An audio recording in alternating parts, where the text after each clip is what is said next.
My truck hadn't even rolled to a full stop before I realized something was terribly wrong. 3 black SUVs were stacked across my driveway like a barricade thrown up in the middle of a war zone. A man in a neon vest strutted forward, slapped my hood and barked, "Roads closed, community inspection." And right behind him, stepping out of the shadows like a warning sent from God himself, was John, calm as cold steel, saying, "You've got 5 seconds before this becomes a very bad day." If you'd told me that morning my whole life would blow up by sunset, I'd have laughed. Nothing about that day felt dangerous. Nothing hinted I was about to be ambushed on my own land by a pack of HOA zealots with more ego than brains. But that's the thing about peace, you never know the last moment you had it until it's gone. I started that morning like any other. Coffee on the porch, watching the fog float off the lake like silver cloth. My land felt safe, quiet, untouched.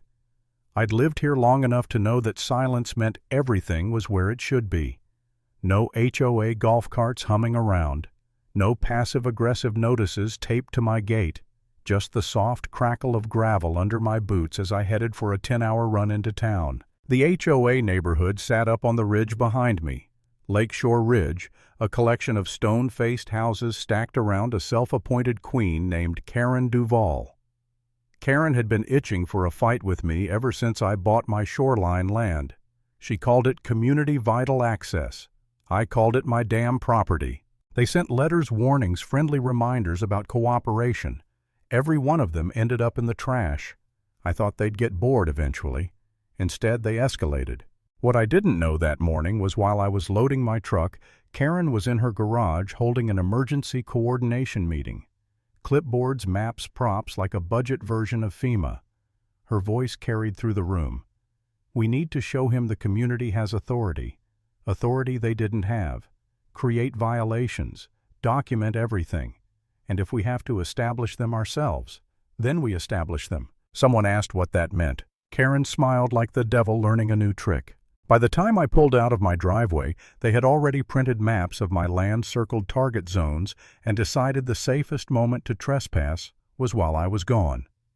They planned an entire fake inspection, hazard boxes, survey stakes, even a staged injury if it helped paint me as hostile. Meanwhile, the only thing on my mind was hydraulic hoses, decking screws, and maybe grabbing dog food if I wasn't too tired. I didn't know my property was hours away from becoming a stage set for the stupidest crime of the decade. When I texted John letting him know I'd be back by sunset, I figured he might swing by, drop off the water gauge he promised, and maybe drink a beer on the porch. I had no idea he'd end up saving my entire property and saving a few HOA members from charges a whole lot worse than fraud. 10 hours later, while I was elbow deep in receipts and fast food bags, John was pulling up to my quiet dirt road. Except, it wasn't quiet. The ground looked wrong. I didn't see it, but John did. His marine brain picked up on the tracks instantly. Heavy tire prints, fresh footprints, 2 different sets of disturbance. Something had happened earlier, and something else was coming back. Then he found a bright plastic survey stake shoved into my soil. Then loose dirt where someone had tested a shovel. Then the faint reflection of a black SUV parked up on the ridge watching. He tried to text me, but the signal was shot. So he stayed, hidden, watching. And then the HOA returned. 3 SUVs rolled down my road like they were conducting a federal raid. 6 people piled out wearing neon vests labeled Lakeshore Community Safety Team, which was funny since not one of them had a clue what safety meant. 2 went straight for my electrical pole with a cheap plastic box, the kind you buy on Amazon for $20. "Make it look official," one said. Another man rehearsed lines like he was auditioning for a courtroom drama. "Sir, remain calm. Sir, you're being unsafe." 2 others planted stakes posing for photos like they were documenting crime scenes. And then they brought out the kid, a teenager, in a giant foam neck brace. "Do I have to wear this?" he whined. "Yes," the woman snapped. "Karen said it'll help the claim." John filmed all of it from the trees, every word, every fake photo, every staged shot. He didn't step in, not yet. He needed evidence. And boy, he got it. Around 5 o'clock, the SUVs returned again with even more gear. Traffic cones, caution tape, a folding barricade, A sign reading Community Safety Checkpoint, Do Not Proceed. They blocked my entire driveway ditch to ditch even parking an ATV sideways so I couldn't go around. It was a trap. They planned to film me losing my temper, then call the sheriff and spin it into an assault or harassment claim. They rehearsed the moment for 20 minutes. Stand here. Film from this angle. Kids sit there and look hurt. They even practiced what they'd say when I arrived. But they didn't plan for John. And they damn sure didn't plan for me to come home calm. When I rounded that last bend in the road, Ranger, my old shepherd mix, lifted his head and grumbled. Then I saw it. The barricade, the cones, the cameras, the staged officers in neon vests. My foot hit the brake, hard. I rolled down the window, not all the way, just enough. What is this supposed to be? Clipboard guy stepped up like he'd been waiting his whole life to feel important. Sir, this area is restricted. Hazard violation on your property. You cannot enter until we finish our assessment. My property, I repeated. He nodded smugly. Correct. Please pull aside and wait for authorization. Authorization, I said, to enter land I own. He puffed his chest out. Sir, refusal to cooperate will be... But before he could finish, a cold voice slid in like a blade. Don't say another word to him. Every head snapped toward the trees. John stepped out. Slow, methodical, calm. Clipboard guy's voice cracked. You again. I told you to move along. John stared at him like he was deciding whether the man was a threat or just stupid. I moved along. Then I moved back. The HOA shifted nervously. John stepped closer. This isn't an inspection. This is a blockade, and you built it on private land. Clipboard guy tried to argue, but John didn't give him the chance.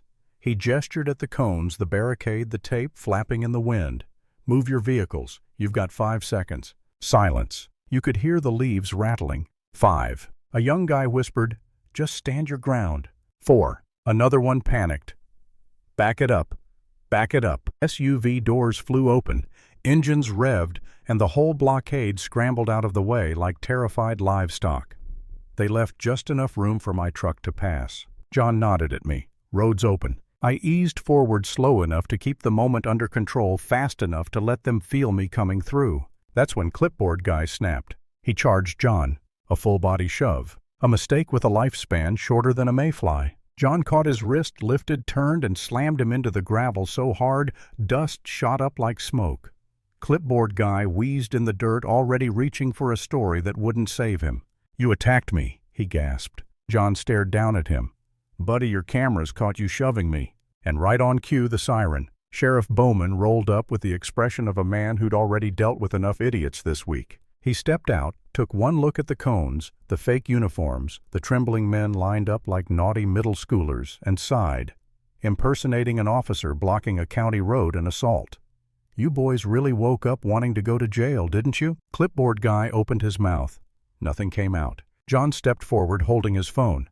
Sheriff, you should see this. For 5 minutes the ridge was silent except for the sheriff's breathing.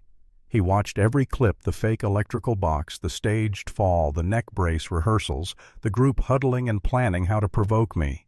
His jaw tightened with each new frame. When the last video ended, he handed the phone back like it had burned him. This is organized fraud. This is conspiracy. This is a felony. Screenshots couldn't do justice to the look on those men's faces. A mix of shock, guilt, and the sudden realization that Karen had led them straight into a legal meat grinder. And right when the sheriff started cuffing the first one, we heard it, the buzz of a golf cart engine screaming like a pissed-off wasp. Karen. She whipped into the driveway, nearly tipping the cart. She jumped out, sunglasses, crooked mouth already spitting fire. What is going on here? What did you do to them? I didn't even answer. Sheriff Bowman did. Ma'am, your people committed multiple crimes today. She laughed, high-pitched, desperate. That's absurd. We were conducting a community safety drill. Bowman didn't flinch. On someone else's private land. Her mouth opened, closed, twitching. You don't understand, she snapped. This community depends on me. I maintain order. He, she jabbed at me, is dangerous. Bowman cut her off, voice low, deadly, final. Ma'am, you're 2 steps away from being detained. She didn't back down, so he cuffed her. The shriek she made could have cracked glass. Pleading, threatening, bargaining, none of it mattered. She was loaded into the cruiser while the rest of her committee stared at their shoes, suddenly realizing this wasn't a homeowner spat. This was criminal. The next morning, we stood in front of a judge for an emergency injunction hearing. Karen wore a stiff beige suit like she was trying to cosplay innocence. Her lawyers looked like they wanted to be anywhere else. My attorney played the videos. The courtroom gasped. The judge took off his glasses. At one point, he even rubbed his face like he wanted to reboot the whole world. Then came the emails. Karen's actual words read aloud. Pressure him until he cracks. Create recordable violations, even if we have to establish them ourselves. When the judge asked if she wrote them, Karen whispered, "They were taken out of context." He slammed his hand on the bench. "No, they mean exactly what they say." From that moment, the verdict was a formality. Karen was stripped of her HOA presidency. The HOA was banned from coming within 500 feet of my property. A criminal referral was sent to the DA, and the state took over the HOA entirely. By the end of the week, the whole association collapsed. Websites dead, signs removed, board members ducking reporters, Karen's mugshot plastered all over town.